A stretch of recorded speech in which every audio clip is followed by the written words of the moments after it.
किशोरला पहिला मुलगा आणि आता दुसरी मुलगी झाली. आपले चौकोनी कुटुंब पूर्ण झाल्याचे समाधान दोघांच्या चेहऱ्यावर दिसत होते. पण 2 दिवसांनी दवाखान्यातच सीमाला अचानक रक्ताची उलटी झाली आणि तिने तिथेच जीव सोडला. किशोरला काही कळेना असे कसे काय झाले, पण मुलांकडे बघत त्याने आपले अश्रू पुसले आणि स्वतःला सावरलं.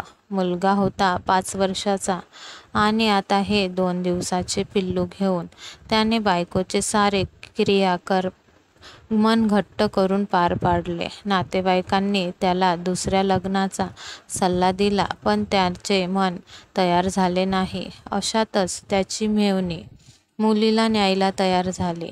तिला एक मुलगा होता. तिच्या नवऱ्याने सुद्धा किशोरला आश्वासन दिले की तो ह्या मुलीला हवे तेव्हा त्याच्याकडे घेऊन येईल आणि ती शेवटपर्यंत किशोरचेच नाव लावेल.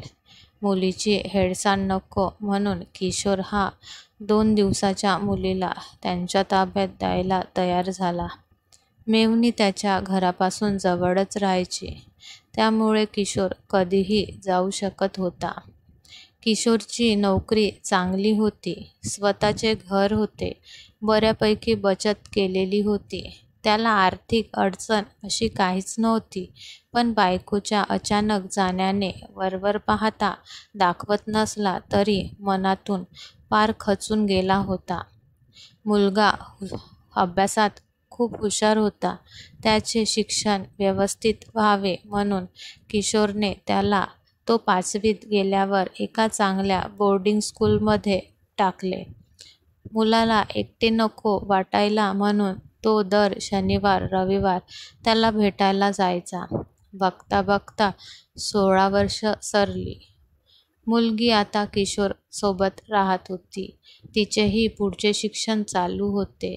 तिला इंजिनियर व्हायचे होते आणि मुलाला डॉक्टर व्हायचे होते. वडिलांच्या ओढीने मुलगी बाबासोबत राहायला आली. मुलाला मात्र घरी राहायला आवडत नव्हते. तो सतत बाहेरगावी राहूनच पुढचे शिक्षण घेत राहिला. त्याच्यातली हुशारी त्याला आता परदेशाचे स्वप्न दाखवू लागली. किशोरला कौतुक होते, पण मुलाने इथेच राहून डॉक्टरी करावी असे त्याला वाटत होते. नाना प्रकारे समजावूनही मुलगा काही ऐकायला तयार नव्हता. शेवटी मुलाच्या हट्टाने एक बाप हतबल झाला. बापाचे स्वप्न अपूर्ण ठेवून मुलगा मात्र स्वतःचे स्वप्न पूर्ण करायला परदेशात निघून गेला. त्या दिवशी मात्र किशोरला आपले दुःख लपवणे अशक्य झाले. बायको गेल्यावर आपले अश्रू लपवणारा बाप आज मात्र मुलाच्या परदेशात जाण्याने खूप खूप रडला.